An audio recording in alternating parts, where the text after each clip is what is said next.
जिस उपदेश से राम जी को राजकुमार भगवान राम बने, वो उपदेश आप सुन रहे हैं। कितना ऊंचा ग्रंथ है। इसको वाल्मीकि रामायण भी बोलते, योग वशिष्ठ महारामायण भी बोलते। राम तीर्थ ने इसी का बार बार अध्ययन किया था। ये आप भी शांत हो जाएंगे परमात्मा में, और दूसरों को भी शांति देने की क्षमता देने वाला ये सदग्रंथ है। इसको वेदांत का सिद्धांत ग्रंथ बोलते हैं। दूसरे होते प्रक्रिया ग्रंथ।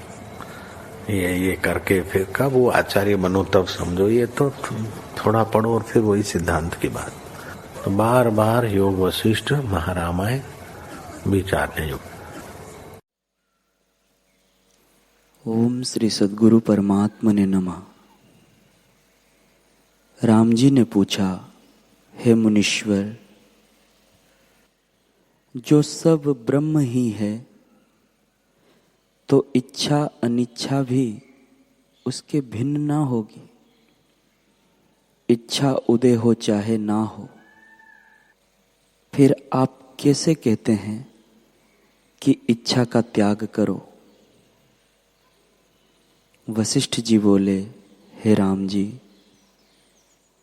जिस पुरुष की ज्ञप्ति जागी है, अर्थात जो ज्ञान रूप आत्मा में जागा है, उसको सब ब्रह्म ही है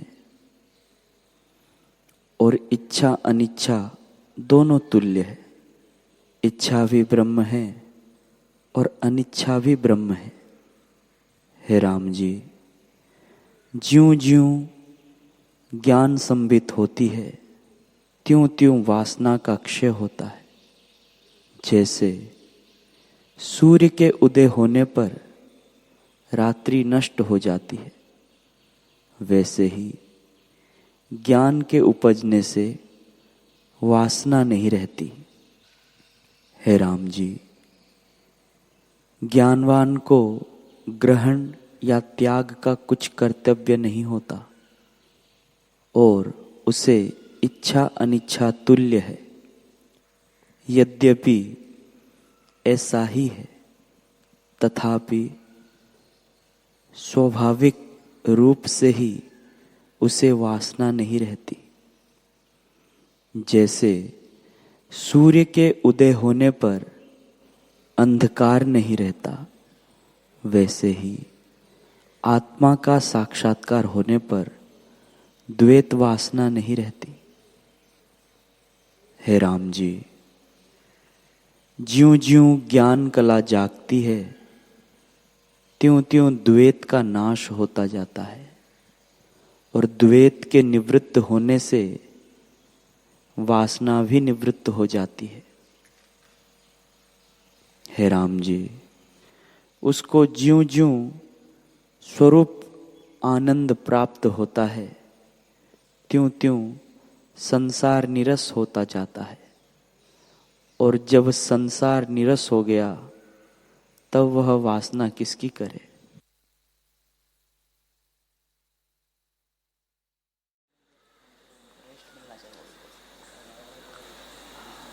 ओम श्री सद्गुरु परमात्मने नमः। श्री योग वशिष्ठ महारामायण उत्पत्ति प्रकरण सर्ग 32। देवी बोली, हे लीले, जो कोई असत पदार्थ सतरूप होकर भासते हैं वह अज्ञान काल में ही भासते हैं। ज्ञान काल में सब तुल्य हो जाते हैं, न्यून अधिक कोई नहीं रहता। जागृत में स्वप्न मिथ्या भासता है और स्वप्न में जागृत का अभाव हो जाता है। जागृत शरीर मृतक में नष्ट हो जाता है, मृतक जन्म में असत हो जाता है और मृतक में जन्म असत हो जाता है। हे लीले, जब इस प्रकार इनको विचार कर देखिए तो सब अवस्था भ्रांति मात्र है, वास्तव में कोई सत्य नहीं है। हे लीले, सर्ग से आदि महाप्रलय पर्यंत कुछ नहीं हुआ।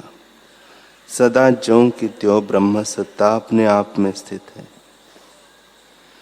जगत आभास मात्र है और अज्ञान से भासता है। जैसे आकाश में तरवरे भासते हैं, वैसे ही आत्मा में जगत भ्रम से भासता है और वास्तव में कुछ भी नहीं है। जैसे समुद्र में तरंग उपज कर लीन होते हैं, वैसे ही आत्मा में जगत उपज कर लीन होते हैं। ऐसे अहम त्वम आदि शब्द भ्रांति मात्र है। हे लीले, यह जगत मृग तृष्णा के जलवत है। इसमें आस्था करना अज्ञानता है और भ्रांति भी कुछ वस्तु नहीं। जैसे घन तम में यक्ष भासता है, पर वह यक्ष कोई वस्तु नहीं है। ब्रह्म सत्ता ज्यों की त्यों है। वैसे ही भ्रांति भी कुछ वस्तु नहीं है। जन्म, मृत्यु और मोह सब असत रूप है। अहम त्वम आदि जितने शब्द है, उनका महाप्रलय में अभाव हो जाता है। उसके पीछे जो शुद्ध शांत रूप है, अब भी वही जान कि ज्यों की त्यों ब्रह्म सत्ता है। हे लीले, यह जो पृथ्वी आदि भासते हैं, सो भी संवित रूप है।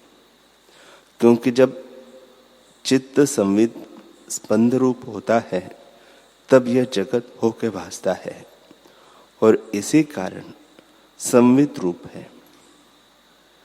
हे लीले, जीव रूपी समुद्र में जगत रूपी तरंग उत्पन्न होते हैं और लीन भी होते हैं, पर वास्तव में जल रूप है और कुछ नहीं। जैसे अग्नि में उष्णता होती है, वैसे ही जीव में सर्ग है। जो ज्ञानवान है उसको सर्वात्मा भासता है और अज्ञानी को भिन्न भिन्न कल्पना होती है। हे लीले, जैसे सूर्य की किरणों में त्रस्रेणु भासते हैं, पवन में स्पंद होता है और उसमें सुगंध होती है, सो सब निराकार है। वैसे ही जगत भी आत्मा में निर्वपु है। भाव अभाव, ग्रहण त्याग, सूक्ष्म स्थूल, चर अचर इत्यादि सब ब्रह्म में आभास ही है। हे लीले, यह जगत जो साकार रूप भासता है, सो आत्मा से भिन्न नहीं है। जैसे वृक्ष के अंग, पत्र, फल, टास रूप हो भासते हैं, वैसे ब्रह्म सत्ता ही जगत रूप होकर भासती है और कुछ नहीं। जैसे चेतन संवित में जैसा स्पंद फुरता है, वैसे ही होकर भासता है, पर वह आकाश रूप संवित ज्यों की त्यों है। उसमें और कल्पना भ्रम मात्र है। हे लीले, यह जो जगत भासता है, वह न सत है और न असत है। जैसे रस्सी में भ्रम से सर्प भासता है, वैसे ही आत्मा में जगत भासता है। जिसको असम्यक ज्ञान होता है, उसको रस्सी में सर्प भासता है, तो वह असत न हुआ, और जिसको सम्यक बोध होता है, उसको सर्प सत्य नहीं। ऐसे ही अज्ञान से जगत असत नहीं भासता और आत्मज्ञान होने से सत नहीं भासता, क्योंकि वस्तु कुछ नहीं है। हे लीले, जैसे जिसके अंतःकरण में स्पंद फुरता है, उसका वह अनुभव करता है। जब यह जीव मृतक होता है, तब इसको एक क्षण में जगत फुराता है। किसी को अपूर्व रूप फुराता है, किसी को पूर्व रूप फुराता है और किसी को अपूर्व मिश्रित फुराता है। इस कारण तेरे भर्ता को भी वही मंत्री, स्त्री और सभा वासना के अनुसार फुराए है, क्योंकि आत्मा सर्वत्र रूप है। जैसा जैसा इसमें तीव्र स्पंद फुरता है, वैसा ही होकर भासता है।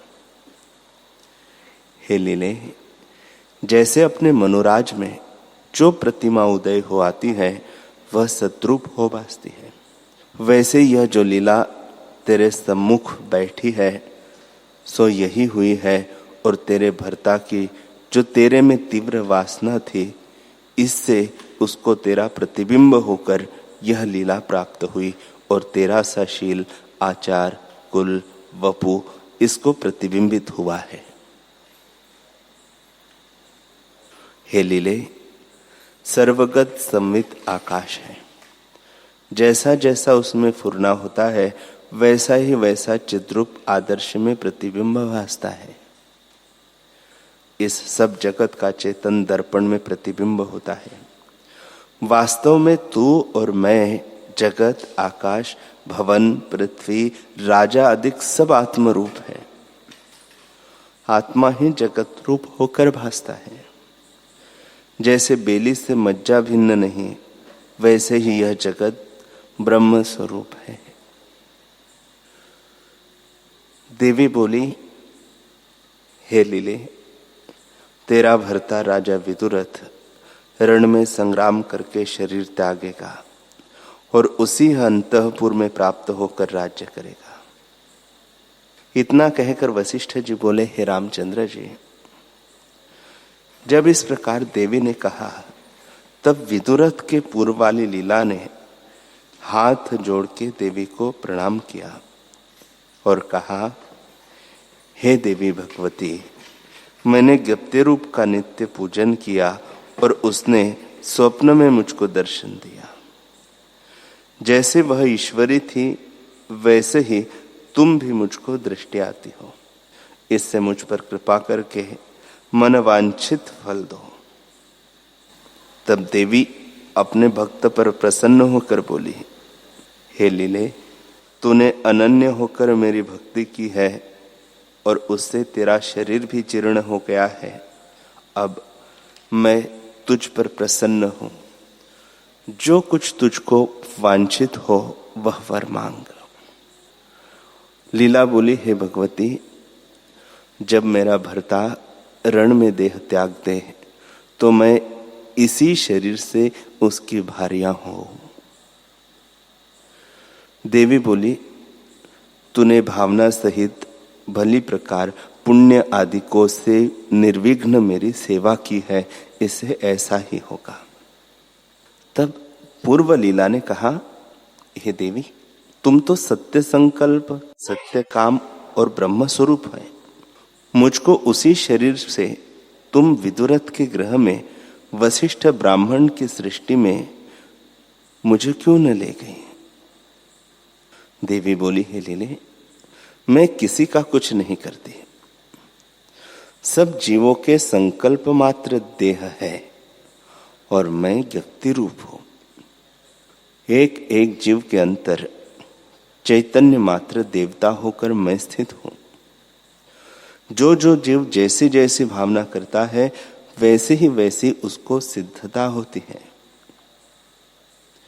हे लीले, जब तूने मेरा आराधना की थी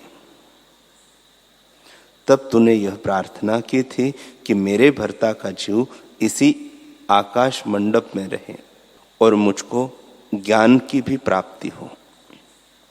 उसी के अनुसार मैंने तुझको ज्ञान का उपदेश दिया और तुझको ज्ञान प्राप्त हुआ। इसी निमित्त उसने पूजन किया था।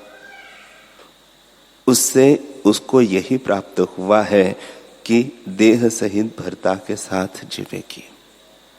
जैसा जैसा चित्त संवित में स्पंद दृढ़ होता है वैसे ही वैसे सिद्धता होती है। हे लीले, जो तप करते हैं उनकी दृढ़ता से चिदात्मा ही देवता रूप होके फल को देते हैं। जैसे जैसे संकल्प की तीव्रता किसी को होती है, चैतन्य संवित से उसको वैसा ही फल प्राप्त होता है। चित्त संवित से भिन्न किसी को कदाचित कुछ फल प्राप्त नहीं होता। आत्मा सर्वगत और सर्व के अंतःकरण में स्थित है। जैसे उसमें चैतन्यता होती है उसको वैसा ही शुभाशुभ भाव प्राप्त होता है। श्री राम जी बोले, हे भगवान, राजा विदुरथ जब देवी से कहकर संग्राम में गया तो उसने वहां क्या किया? वशिष्ठ जी बोले, हे रामचंद्र जी, जब राजा गृह से निकला तो तारों में चंद्रमा के सदृश संपूर्ण सेना से सुशोभित हुआ और रथ पर आरूढ़ होकर सभा सहित संग्राम में आया। वह रथ मोती और मणियों से पूर्ण था और उसमें 8 घोड़े लगे थे जो वायु से भी तीक्ष्ण चलते थे, और उसमें 5 ध्वजा थी। उस रथ पर आरूढ़ हो राजा इस भांति संग्राम में आया जैसे सुमेरु पर्वत पंखों से समुद्र में जा पड़े। तब जैसे प्रलय काल में समुद्र इकट्ठे हो आते हैं, वैसे दोनों सेनाएं इकट्ठी हो गई और बड़ा युद्ध होने लगा, और मेघों की नाई योद्धों के शब्द होने लगे। जैसे मेघ से बूंदों की वर्षा होती और अग्नि से चिंगारियां निकलती है, वैसे ही शस्त्रों की वर्षा होने लगी। जैसे प्रलय काल के बड़वानल अग्नि होती है, वैसे ही शस्त्रों से अग्नि निकलती थी, और उन शस्त्रों से अनेक जीव मरे।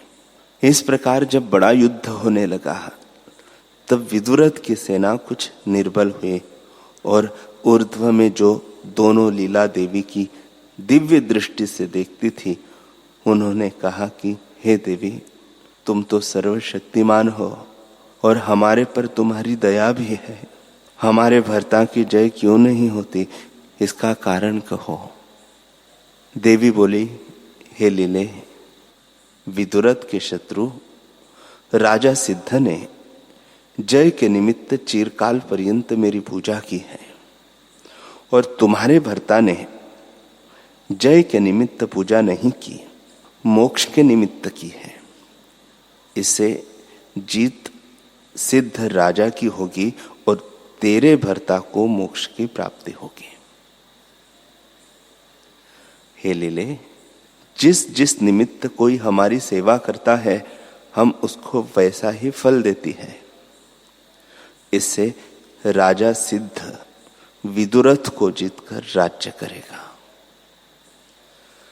वशिष्ठ जी बोले, हे रामचंद्र जी, फिर सेना को सब देखने लगी और दोनों राजा का परस्पर तीव्र युद्ध होने लगा। दोनों राजाओं ने ऐसे बाण चलाए मानो दोनों विष्णु हो खड़े हैं।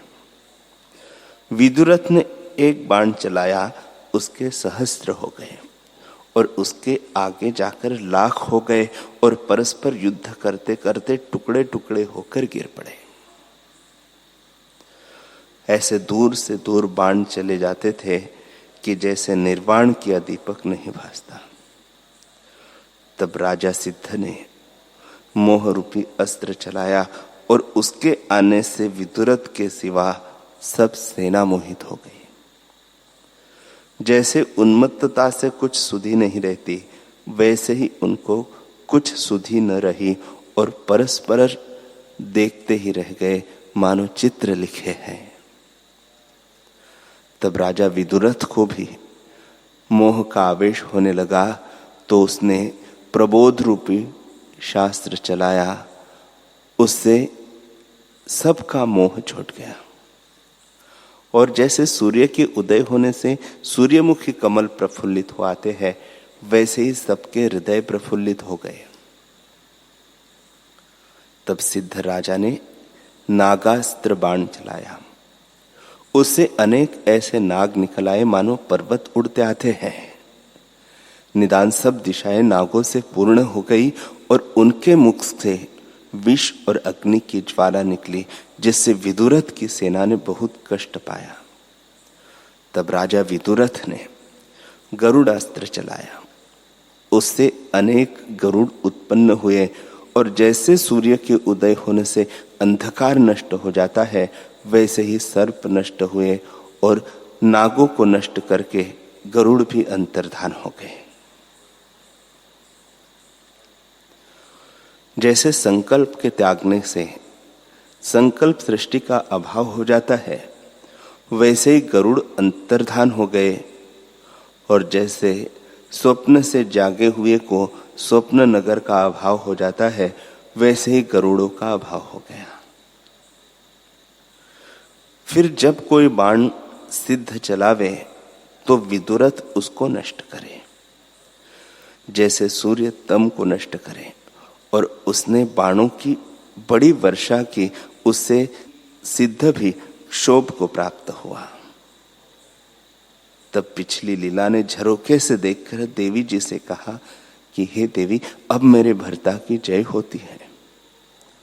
देवी सुन के मुस्कुराई, पर मुख से कुछ न कहा। हृदय में विचारा कि जीव का चित्त बहुत चंचल है। ऐसे देखते ही थे कि सूर्य उदय हुए, मानो सूर्य भी युद्ध का कौतुक देखने आए हैं।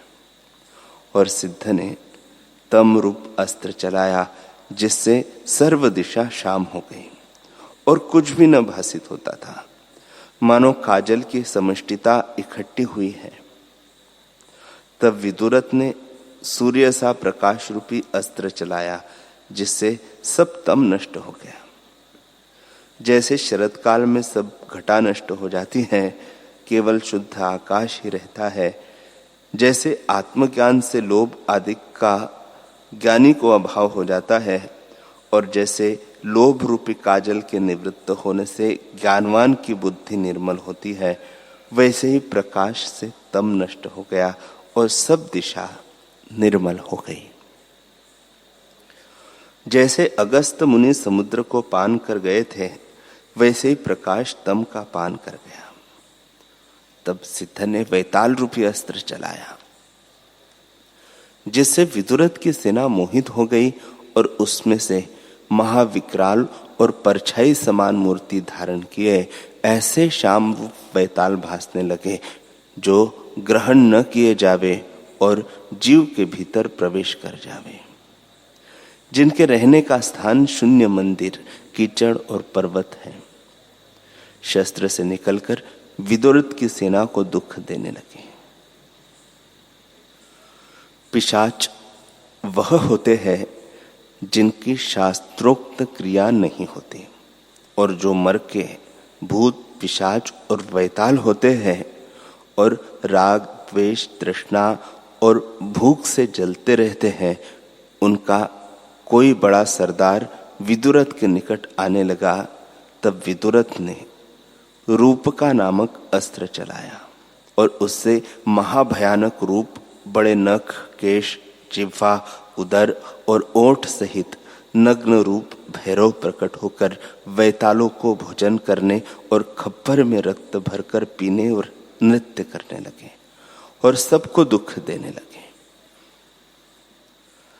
तब सिद्ध ने क्रोध करके राक्षस रूपी अस्त्र चलाया, जिससे 1 कोटि भयानक रूप और काले राक्षस पाताल और दिशाओं से निकले, जिनकी जिह्वा निकली हुई और ऐसा चमत्कार करते थे जैसे शाम मेघ में बिजली चमत्कार करती है।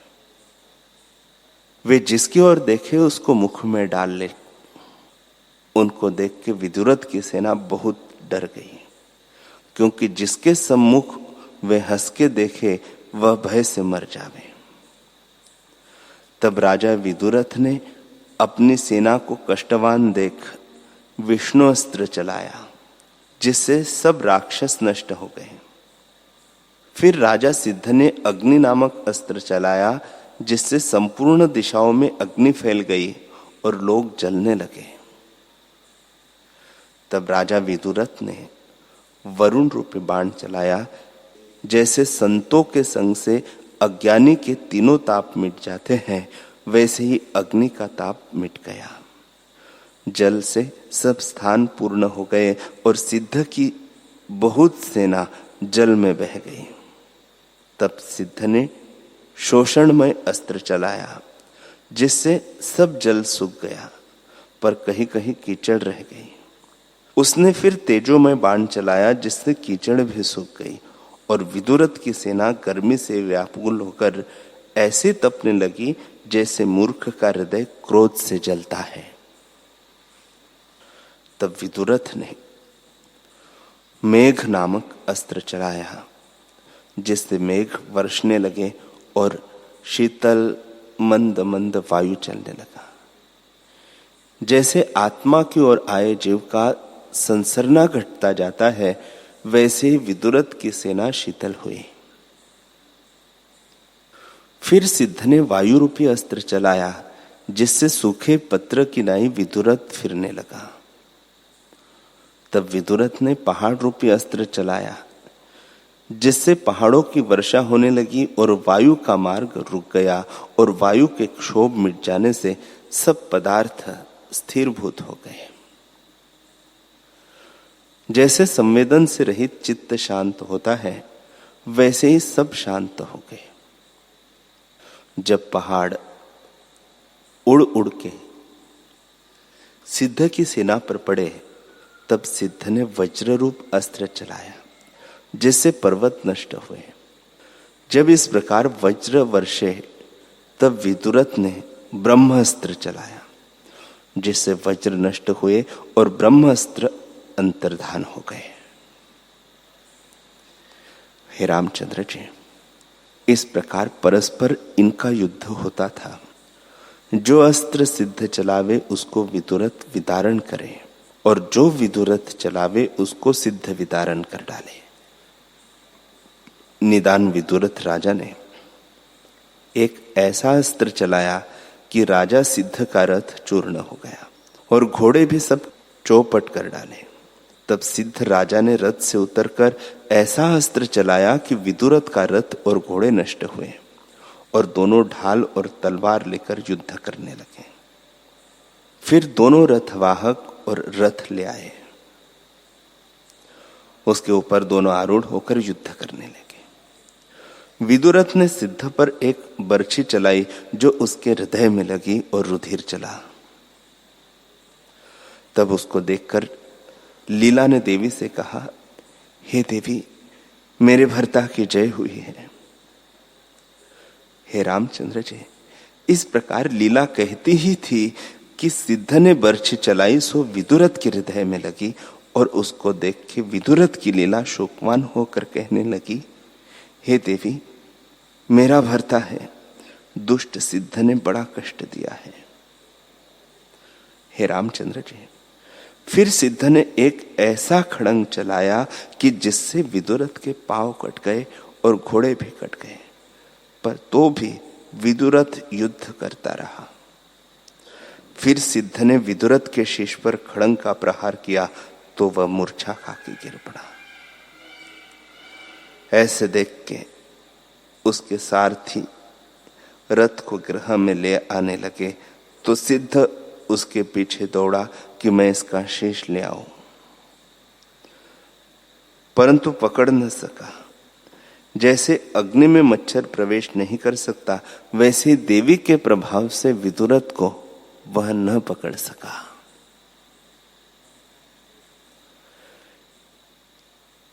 श्री वशिष्ठ जी बोले, हे रामचंद्र जी, तब सारथी राजा को गृह में ले आया, तो स्त्रियां, मंत्री, बांधव और कुटुंबी रुदन करने लगे और बड़े शब्द होने लगे। सिद्ध की सेना लूटने लगी। हाथी घोड़े स्वामी बिना फिरते थे।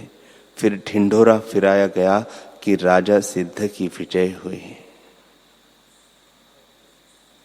निदान सब और शांति हुई। सिद्ध राजा के ऊपर छत्र होने लगा और सब पृथ्वी का राजा वही हुआ।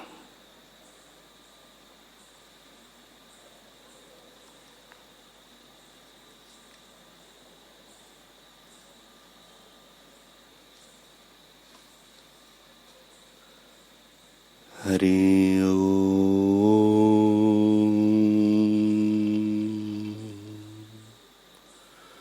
हरि ओम।